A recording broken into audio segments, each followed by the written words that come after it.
Hi, I'm John Rogers. I am the state representative for the 60th House District here in Lake County. I am a resident of Minnetonka Lake and have been since 1988. Prior to that, I'm a resident of Wickliffe, beginning in 1976. And I am asking you for your support as I am running for county commissioner in Lake County. Yeah, no problem. I just want to ask you, how'd you get here? And what's your life story? Well,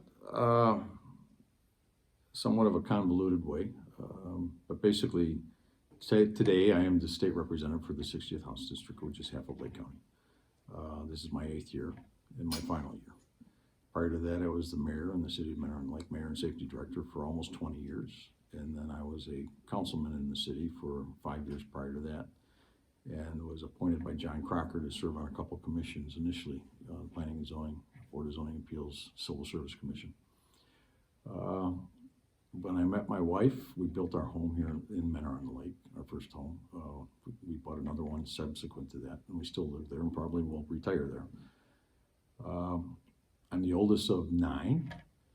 Was born in Cleveland, and then we lived in East Cleveland where my dad was born and raised. And we left East Cleveland and moved to Wickliffe in 1976. And so while I graduated from Cathedral Latin School, all of my siblings, save one, graduated from Wickliffe. They attended Wickliffe, and they've done well.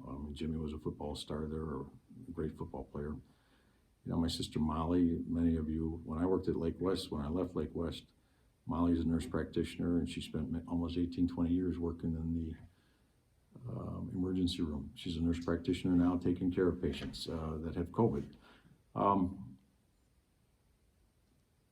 I got involved in politics when something happened with regards to when we wanted to build our home.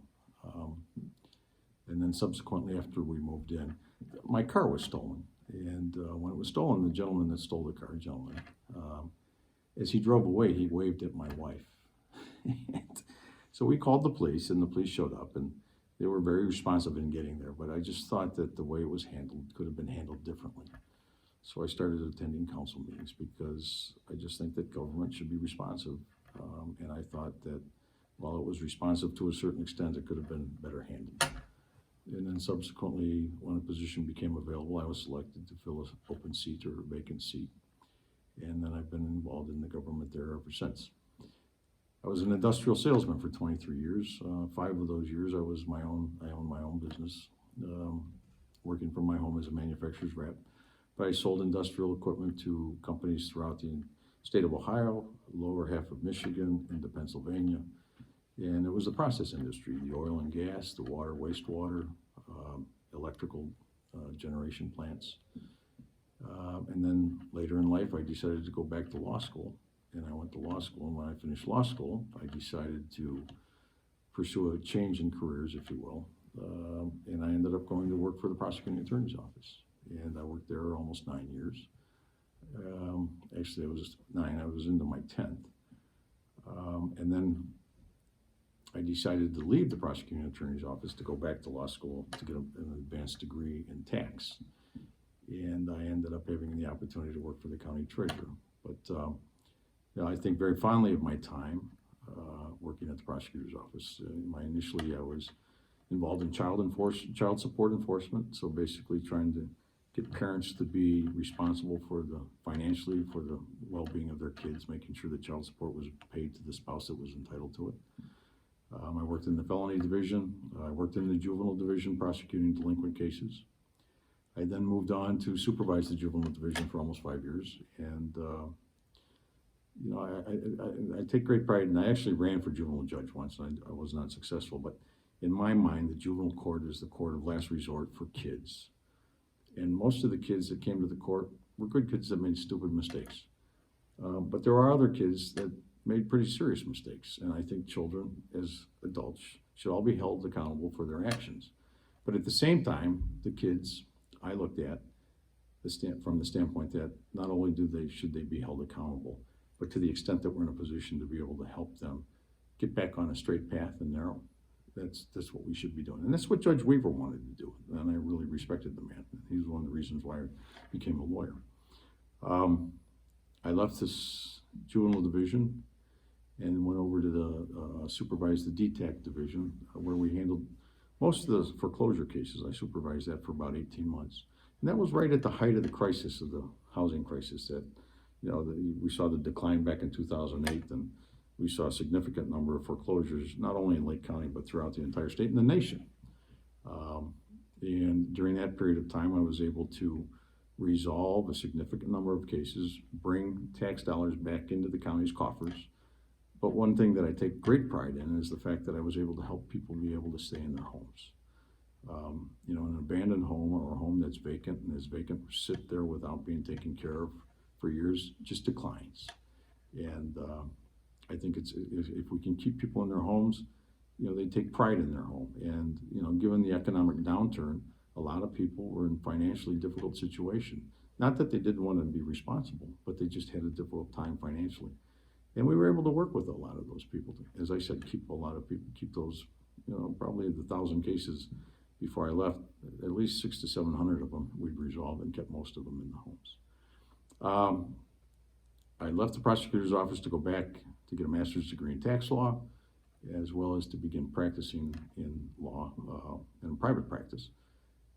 And John Cracker, who was the treasurer at the time, called me up, and he had not realized that I'd left the prosecutor's office. So he asked me to come and work for him on a part-time basis to try to reach out to individuals that were delinquent in their taxes before they got to the foreclosure process, to see if we could get things resolved ahead of the game, as opposed to they're getting further and further behind. And I was able to do that. And then while I was there, at his direction, I created the Lake County Land Bank, which I serve as in a part-time capacity as its executive director. And there I've been able to, create a not-for-profit, a 501c3 charitable organization. And the goal has been to strengthen neighborhoods and communities by eliminating blighted homes. We've renovated some homes and taking non-productive land and getting it back into a productive status, if you will, so that developers can come in and build a new home on it. We've renovated some homes. We've built a park. And basically what I've tried to do is try and find funds to assist communities in taking care of nuisance properties that they otherwise would not have the financial wherewithal to handle because of the economics involved. Cities today have seen, a lot of their tax revenues cut, which is why you see yourself time and time again being faced with having to vote for levies. So certain things kind of tend to fall by the wayside because there are other things like law enforcement and safety forces, the fire department, EMS, and what have you, that come first. And so what I've been able to do is I've probably saved taxpayers in this county close to $4 million, if not more, that cities would otherwise have had to pay. So I do that. I think, if you look at everything that I have done in my entire career, and I suppose I could do things differently, and I could find myself maybe in a better lot in life, but I actually am in a good lot in life. I've got a loving wife. I got 4 wonderful kids. They're successful in their own right. Their spouses are successful in their right. So I've been pretty blessed. And everything that I have done, to a certain extent, or to the majority of the time, is to try to make life better for others. Whether it be as a lawyer, whether it be as a prosecutor trying to protect victims, whether it's been as a treasurer to try to keep people in their homes, as a state representative, I've tried to be, I think this past year I was rated out of the 99 members of the General Assembly in the House. 4 of us were rated as being the most bipartisan, and I was one of them.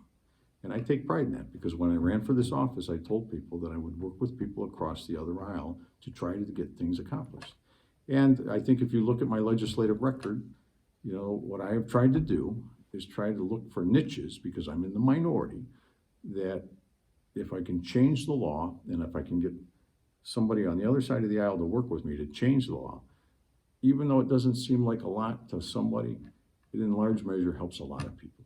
And it's nonpartisan, it's apolitical, it's just saying, what are the issues that we can address constructively to help other people? And that's the form. If you look at my legislative efforts, and I introduce a lot of legislation, every bill that I've introduced has been to address an issue that affects Ohioans.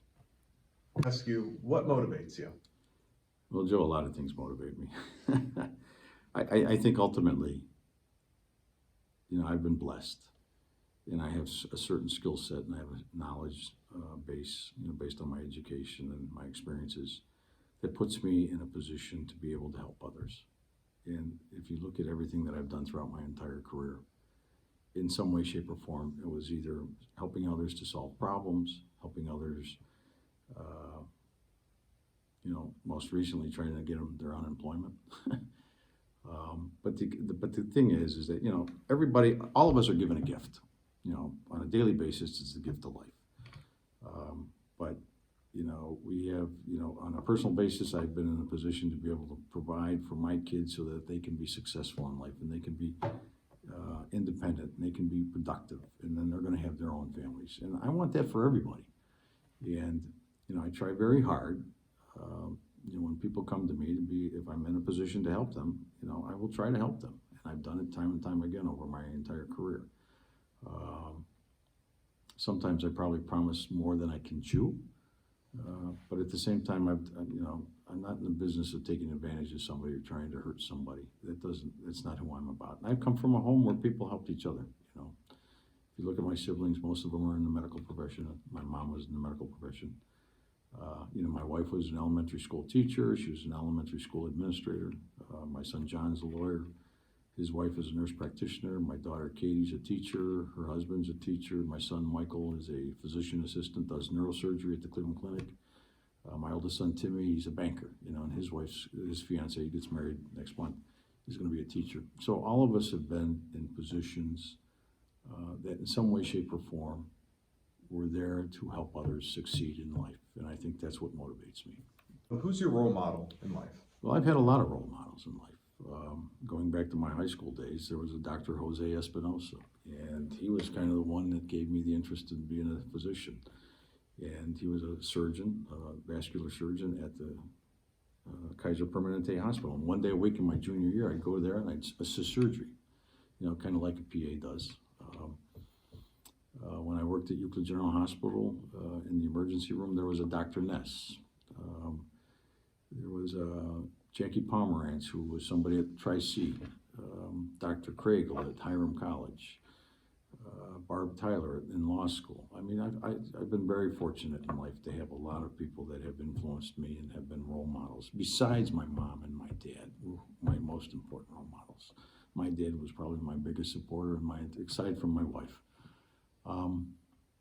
In the legal community, I've had the pleasure of working with so many fine attorneys and so many good judges. Judge Weaver suggested I go to law school when he was the law director in the city of Mentor Lake, and Jim Lyons, who was a close friend of mine, he's a lawyer. So from a legal perception, those two individuals, and add Judge Collins to the mix. Judge Collins is now retired, but probably one of the nicest gentlemen and finest jurists I've ever had. And mind you, most of the judges that are existing in Lake County today, I've worked with. Judge O'Donnell, Judge Bartolotta, Judge Condon. I've had that pleasure of working, and Colleen Falkowski was my supervisor. And so I've been influenced by a lot of good people. Chuck Colson, the prosecuting attorney, regardless of what somebody might think about him politically, he was always fair with people. And if you didn't have evidence, you didn't pursue the case.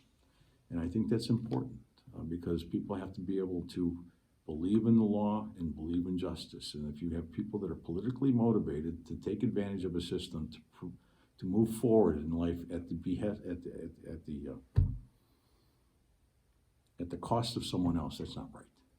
That's just not right. So, and hopefully I serve as an example for others to follow at some point. You dogs or cats? Well, throughout my life, in large measure, been dogs, but we have both a dog and a cat. Going back to when I was a toddler, I was bringing animals home all the time. Stray dogs, stray cats, they found their way to my house. And, and even as a married couple, my kids have all grown up with dogs. And then my son married a young lady and she had a cat, and that cat ended up with my other son, and now it's at my house. So like most families that have kids that get pets, we tend to collect them, when it's inconvenient for others to care for. But I love dogs. I love animals. You know, if I could, I'd have a farm. I'd have all kinds of them. But I'm limited. You know, but we've had as many as 2 dogs at one time, and it's just nice to come home to have a dog. They wag their tail when they see you. And then, what's your favorite Ohio sports team? Well, I pretty much like most of the teams in Northeast Ohio. I'm not a Cincinnati fan. I'm not a Pittsburgh fan. But the Browns and the Indians I enjoy. The Cavs. You know, I got my master's degree in tax law at Alabama. So I'm an alumnus from Alabama, Roll Tide. But at the same time, I have season tickets. At least I've been able to have season tickets while I've been a legislator. For all 7, this will be my 8th year at Ohio State. And I love going to the games. I love taking my kids and family members to the games. I give some of the tickets to United Way and what have you. But I've gained a greater appreciation for football, Ohio State football. You know, now my father-in-law was a Notre Dame fan. My dad's boss when he worked for the federal government was Don Miller, one of the 4 horsemen of Notre Dame. So, you know, but I'm a Cleveland fan. I'm a Cleveland fan down, you know, that's where my heart lies. I'll probably die before I see a championship that's won. So. What was your best phase in life? Well, I've had a lot of great opportunities, a lot of great phases, but I think, you know, I am going through a great phase now. One of the things that I'm looking forward to is grandchildren. You know, I would suspect that at some point here in the future, I'm going to be able to enjoy some toddlers shaking on my knee, you know, and I look forward to that when the kids are ready to do that. But as a parent, I think you see your kids grow up and you see them become successful, and that's very satisfying. But I'm looking forward to the time where I'm a grandparent, because then I'll be able to enjoy the future. So. And what's your ideal weekend?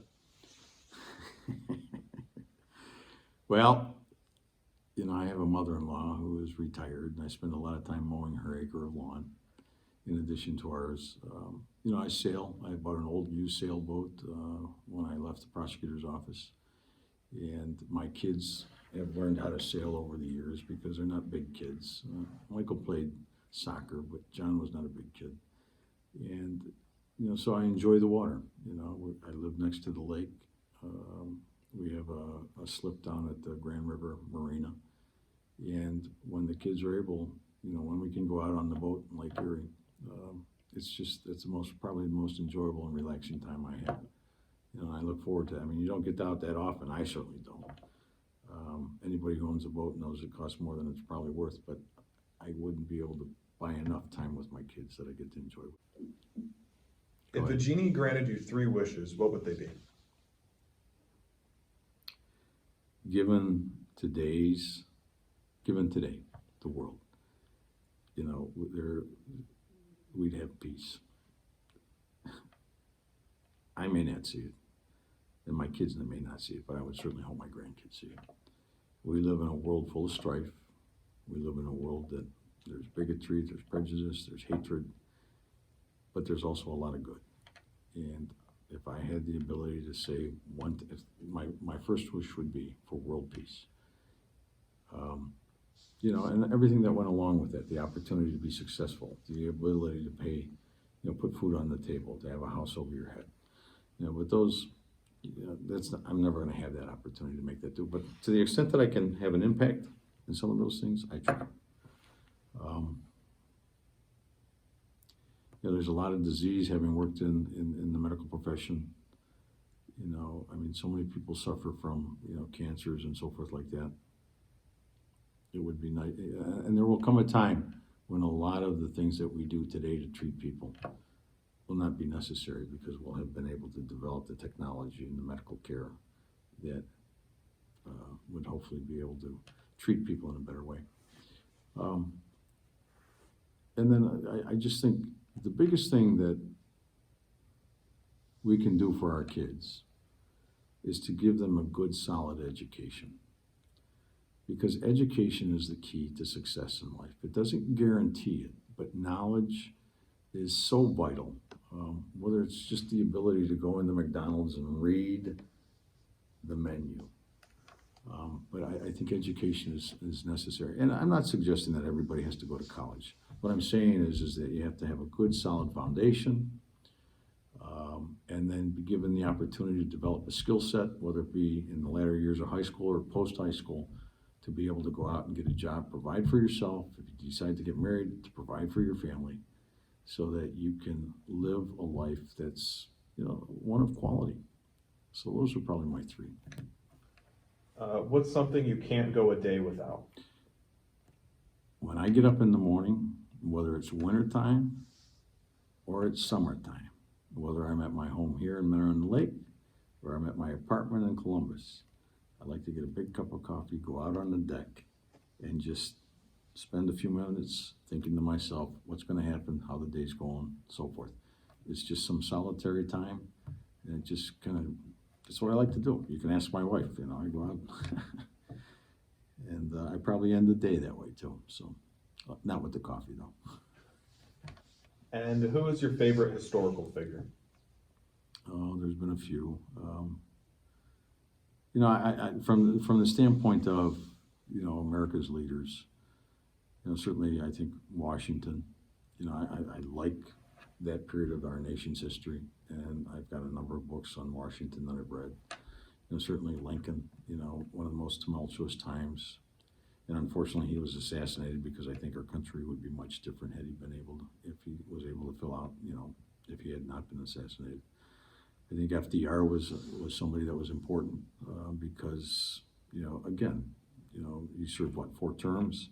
He had the Depression, he had the World War, and he created, and a lot of people think, to the contrary, but he created a lot of safety nets for working class families.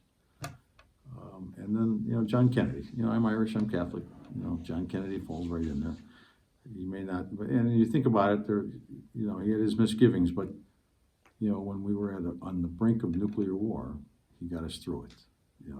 Some people may say that he didn't get it through the way they would have liked. I think it was with the missiles in Turkey and Russia and so forth, but we didn't see nuclear annihilation. And, so, and there are a lot more. I mean, religiously, our Lord, so forth and so on. But there have been a lot of good people. Martin Luther King, I think, especially today, where so many people are angry for, and to a significant extent for just reason. He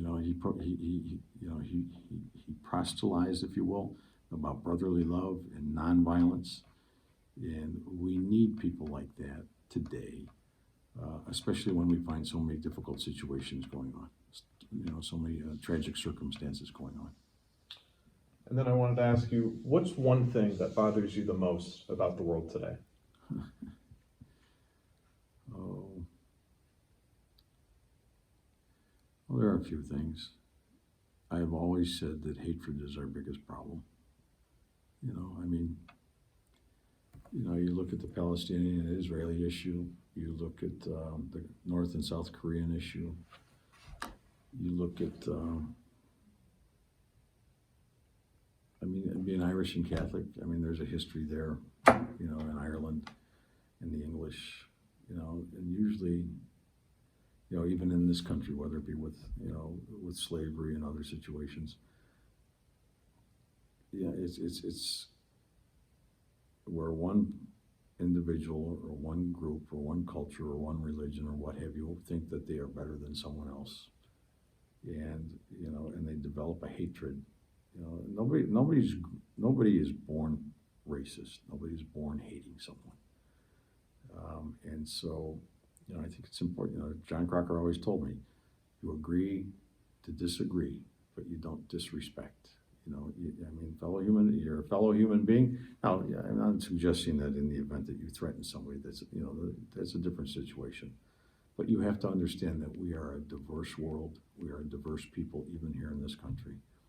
And I think hatred and greed and bigotry is the root of the issues, many of the issues that we all face today. What's your favorite movie?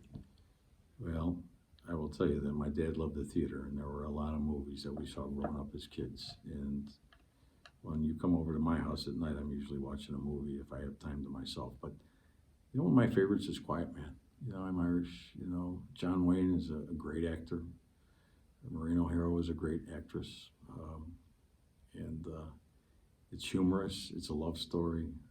It's in Ireland. I mean, there's horses and horse racing. You know, there's carts and buggies. I mean, that's a favorite. And there are more, but that's one that comes immediately to mind. And what's your favorite book? I've got a lot of books. I think it was Saul, what was his name? He did a bibliography on Lincoln. That was a good book. I've read, you know, I like historical books. Right now I'm reading the second in a series leading up to the Revolutionary War. And that's the type of things that I like to read. You know, I like to read tax law too, whether you believe it or not. But you know, I like to read historical books, whether it be Civil War, Revolutionary War, what have you, and about figures that have had an impact in America's life and the world. So, What skill do you wish you had? well, if I was again to start it all over, I would probably have taken that opportunity to go to med school. That's the only thing, you know, I'm able to help people today, but I just think, you know, I've always admired physicians. I've always admired the medical profession. And being able to take care of somebody who's sick, I think, is a skill set that is second to none. So, And how do you wish to be remembered? I don't know yet. Well, I look, you know, there are some people that are probably going to look back in time and say I was whatever they want to say, but I would hope that those people who know me and those people who have come in contact with me and have had the opportunity to work with me know that I work hard, I've tried, and my intentions were always good. Go over for Joe here Okay. for our last questions. Hey, Dan. They are how we close every single one of our interviews, Mhm. and starts off with, what is your favorite word? How about 3? Please and thank you. There we go. What is your least favorite word? Can't say that. I'll take it. What is your favorite noise? Oh, you know, I'm not a musician, but I enjoy music. I try to play instruments, but I like the sound of classical guitar. And what is your least favorite noise or sound? It's interesting. At least it depends on what time of day it is. So, yeah, I mean, I don't like yelling. Mhm. You know, I grew up, you know, I loved my dad, but he yelled a lot. You know, he had a father who was pretty strict disciplinarian, and you know, as much as I love my dad, he liked to yell. And I don't know that if you came to my house, you'd hear me yelling much. I will yell, but it's not as often as some people. And so I don't like to hear people yelling at each other, especially men yelling at women. Yeah. So, What is an occupation that you would like to try? well, fighter pilot would have been a good time in my life. I mean, when I got out of college, I took the exam to be a naval aviator, and I did okay. And then I was suggested that if you want to fly, you should join the Air Force. So then I went back and called the Air Force, and I took the exam to become, you know, in the Air Force. And I remember, and my father didn't counsel me well that day, but when the colonel in his flight uniform with his helmet next to his arm asked when I could leave, instead of telling him, well, let me give 2 weeks notice, you know, or if they'll let me go, I'll go tomorrow, which probably would have gotten me into the Air Force. I said, you know, I've been in school for so long, I'd like to get a little partying out of my system. How about if we wait until September? And he said, okay, I'll call you. And of course, he never called me. What's an occupation that you don't think you would do well in?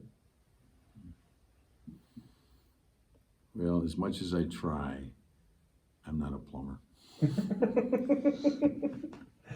I try, And then time and time again, I end up calling a friend of mine who's a plumber and say, can you come here and fix my mistakes? But, you know, I give a lot of credit to the tradesmen. You know, I'm a big union supporter and have been. My father-in-law was a bricklayer and he was a business agent for Local 16 here in Menor. Tradesmen, as he would call them, are mechanics, and they have a skill set that when they know what they're doing, it's impressive. So, but I'm not a plumber. And our final question. Mm-hmm. When the day comes and you arrive at the pearly gates, what would you like to hear God say when you arrive? Well, really? You know, when the day comes, you know, I think, you know, based on my beliefs, you know, the idea is that our goal in life is to make it to heaven, you know, and the relationships with our spouses are to help each other achieve that as well as the people we love.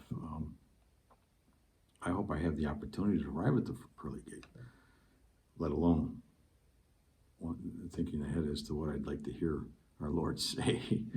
But, yeah, I would hopefully, if he said something to the effect that, I gave you the gift of life, you used it well, and thank you.